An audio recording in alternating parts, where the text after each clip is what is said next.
dans une des actions phares du programme Silver Fourchette qui s'est installé dans le département depuis le début de l'année 2018. On est sur un concours Silver Fourchette, c'est de l'alimentation autrement pour les seniors. Le Silver Fourchette a été installé par le conseil départemental grâce au programme de la conférence des financeurs. Cette conférence des financeurs dispose d'une enveloppe de plus d'1,4 million d'euros qui lui permet d'organiser des actions de prévention à destination des publics aînés de notre département. C'est l'occasion d'un coup de projecteur sur une dimension essentielle de la qualité de vie qui est le repas.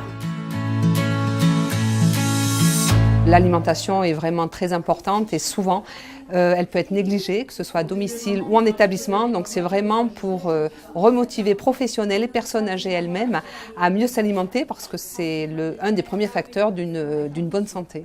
Donc nous, au Grand Chêne, on mène une politique qu'on a appelée alimentation plaisir depuis de nombreuses années, saine, un environnement convivial parce que l'environnement est tout aussi important que ce qu'on trouve dans l'assiette. Il va falloir être plus attentif à la qualité des apports, notamment au niveau des protéines. Ces protéines servent à faire du muscle et si on fait du muscle, on a moins tendance à tomber, donc on prévient la chute, donc c'est extrêmement important.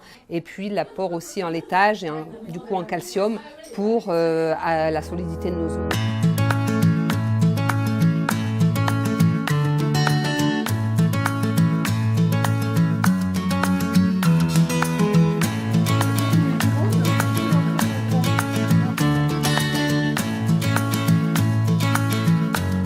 Silver Fourchette qui est venu à notre rencontre. Moi, en tout cas, j'y ai accédé bien volontiers parce que c'est une opportunité. On a pu justement entendre tout le bien que nos résidents, voire leurs familles, pensent de notre projet restauration. Je trouve que ça met en valeur le cuisinier de ces maisons qui cuisinent pour une collectivité.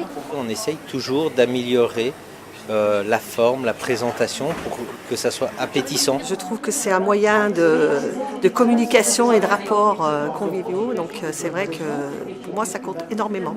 Tous les jours on se remet en question, voir comment on peut présenter ça, comment on peut faire ça.